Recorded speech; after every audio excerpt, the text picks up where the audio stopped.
જય શ્રી કૃષ્ણ, જય માતાજી. કેમ છો બધા? મજામાં? તો સ્વાગત છે તમારા બધાનું નવા વિડીયોમાં.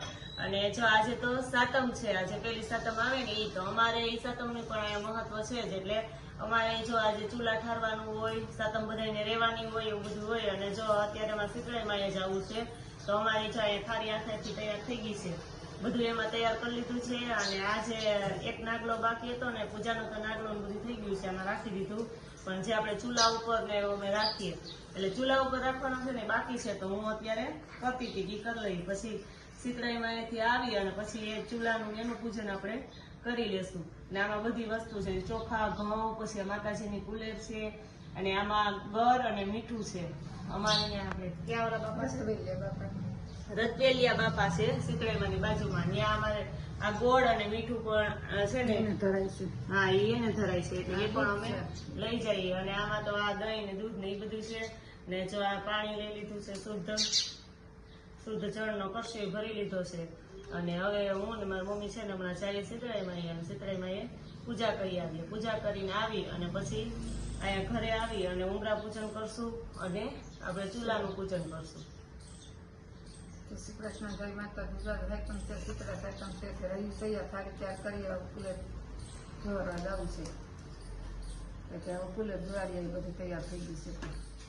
નાગલો છે ને સરસ મજાનો બની ગયો છે. હવે જો એમાં ચુંદડી, માતાજીની ચુંદડી પણ બનાવવાની હતી. જો માતાજીની સરસ મજાની ચુંદડી પણ બનાવી લીધી છે. અને હવે જો આ શ્રીફળ નહોતું તો મમ્મી હમણાં શ્રીફળ લઈ આવ્યા અને શ્રીફળના છોટલા ઉતાર નાખે, એટલે પછી ન્યાજે ઉપાડી નહીં. અને પછી છે ને અમે બીજાએ શીતળા માતાએ હજુ શીતળા માતાજીની પૂજા કરી અને અમે ઘરે આવી ગયા.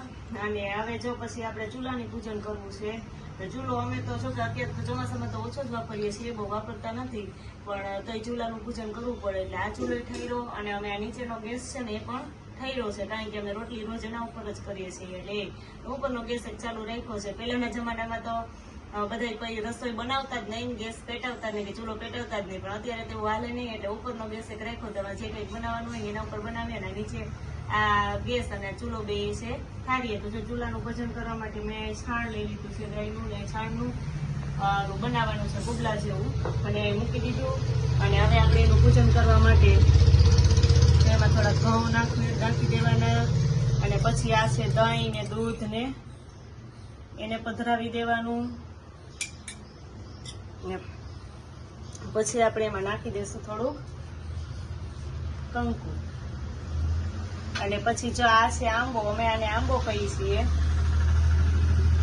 આ છે જે કપાસનો છોડ હોય ને, પણ અત્યારે આમાં છે ને આંબો છે એ રોપવાનો હોય. તો જો અહીંયા આપણે આંબો છે એ રોપી દીધો અને હવે એનું પૂજન કરી નાખીએ ને એમાં ચાંદલો કરી દઈએ.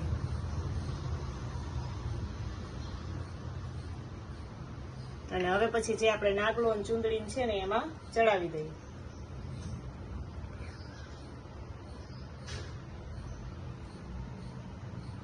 જે આપણી ચુંદડી છે એ ચુંદડી આપણે અહીંયા રાખી. અને હવે આપણે જો ચૂલા ઉપર બધે ચારે બાજુ ઘઉંની ઢગલી કરી દઈએ.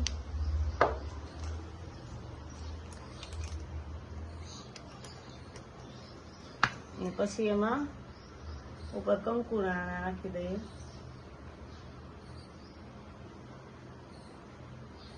અને કઈ વચ્ચે કરી દઈએ. અને આ મારું ચૂલા પૂજન છે અહીંયા પૂરું થઈ ગયું. અમે તો જો આવી રીતે આમ જ ચૂલાનું પૂજન કરીએ છીએ. તમે બધા કેમ કરતા હોય કોમેન્ટમાં જણાવજો. એટલે દર વખતે સાતમમાં આવી રીતે અમે ચૂલાનું પૂજન આમ કરીએ છીએ. અને જો જેવી રીતે આપણે ચૂલાની પૂજા કરી ને એવી રીતે આ ગેસની પણ પૂજા કરી, કારણ કે અમે રોજની માટે રોટલા અને રોટલી આ ગેસ ઉપર જ ખાતા હોય.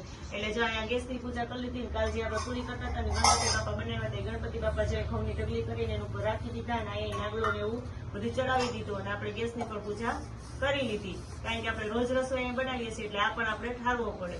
એટલે જો અહીંયા કરે આજનો દિવસ આ ગેસ પર અમે કંઈ કરશું નહીં, કાલથી અહીંયા ચાલુ કરશું પાછું. આપણે ચૂલા પૂજન કરી લીધું છે. હવે આપણે ઉમરા પૂજન કરી નાખીએ. તો ઉમરા પૂજનમાં જો આવી રીતે આમ જ કે અહીંયા આપણે ઘઉંની ઢગલી મૂકી દેવાની અને પછી એના ઉપર થોડું કંકુ નાખી દેવાનું. જાહેર હોય તો આપણે ચારની ઢગલી કરીએ છીએ, ઘણી વાર જાહેરની કરીએ છીએ, ઘણી વાર ઘઉંની કરીએ છીએ. અને પછી ઉપર છે ને કંકુ નાખી દેવાનું. એવી રીતે બધા રૂમના દરવાજા છે, ત્યાં રસોડાનો દરવાજો છે, ત્યાં આવી રીતે બધે અમે ઉમરા પૂજન કરીએ છીએ. કે આ સાતમ આઠમ હોય ને ત્યારે આ સાતમમાં કરીએ ને ઓલી સાતમમાં કરીએ. જે ચૈત્ર મહિનાની સાતમ આવે ને એમાં પણ અમે આ કરીએ છીએ ઉમરા પૂજન. તો આપણે હાલો ફટાફટ આપણું ઉમરા પૂજન છે એ કરી લઈએ. અને પછી અમારે વાર્તા સાંભળવા જવાનું છે અહીં બાજુવાળાના ઘરે. તો અમે ત્યાં વાર્તા બધી 4-5 ભાઈ પાડોશની મળીને વાર્તા ભેગી કરીએ છીએ. એટલે હવે ત્યાં અમે વાર્તા સાંભળવા જાશું. જય માતાજી, જય શ્રી કૃષ્ણ. જવાય અને હું ગાતે અત્યારે સવારનો નાસ્તો કરું છું. અત્યારે ગુજારમાં 9 વાગ્યા. હા, સવારનો નાસ્તો કરે છે. 9 વાગી ગયા છે. 9 વાગે ઉઠી બેન તૈયાર થઈ ગયા છે. કા ઉઠી થોડીક વહેલી, પછી નાઈને તૈયાર થઈ ગઈ અને હવે જો નાસ્તો કરવા બેસી ગઈ છે. નાસ્તામાં અહીંયા બધું લઈ લીધું છે. ગાંઠિયા ને કા હું વધારે ભાવે છે બનાવવાથી. હા, એના ગાંઠિયા જ ભાવે છે. જાજ વખતે તો ગાંઠિયા ને એવું તમે તૈયાર જ લઈ લીધું હતું અને થેપલા ને એવું બનાવ્યું હતું આ સાતમમાં. તો તે અત્યારે વિશુબેન જો ઉઠીને સીધો નાસ્તો કરવા બેસી ગયા છે. હવે હાલો એ ફટાફટ નાસ્તો કરી લઈએ. મારે તો જાતમ છે કે નાસ્તો કરવાનો હોય નહીં કા એ વિશુબેન રહ્યા છે. આજ નથી રહેતું બધું તો મારા એટલે રહેવું હોય એમ. ચાલો વિશુબેન ફટાફટ નાસ્તો કરી લઈએ. તો જો અમે બાજુવાળા ચંપાબેનની ઘરે વાર્તા કરવા માટે આવ્યા છે.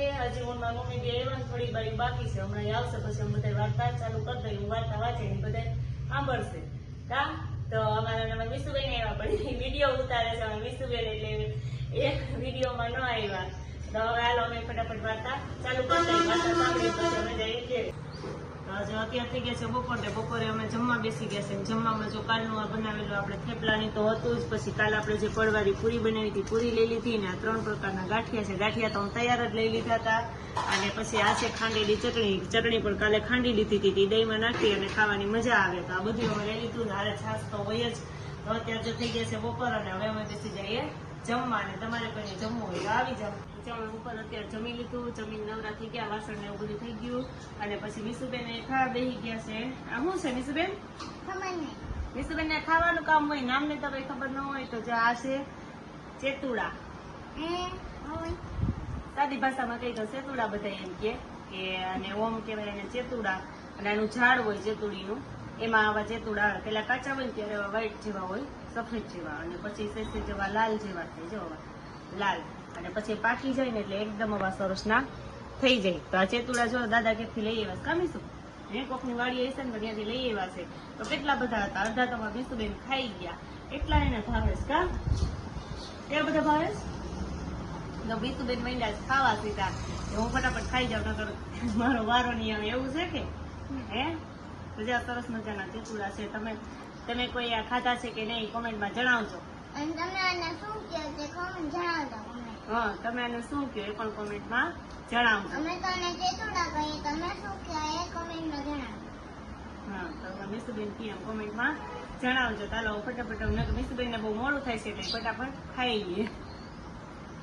જો અત્યારે ઘડિયાળમાં થઈ ગયા છે 9 અને અમે જમીન નવરા થઈ ગયા છે. અને અમે વિશુબેન જો અત્યારમાં ધતિંગ કરવા માંડ્યા છે. અને નીંદર નથી આવતી કા સુઈ જવું છે. કાલ તો નીંદર આવી ગઈ છે. આજ કાલ પણ તો નથી. 7 વાગ્યામાં 7:30 વાગ્યામાં સુઈ ગઈ હતી. અને આજે એમ નીંદર નથી આવતી. ક્યારેક ક્યારેક નીંદર આવે ને ક્યારેક નથી આવતી કા.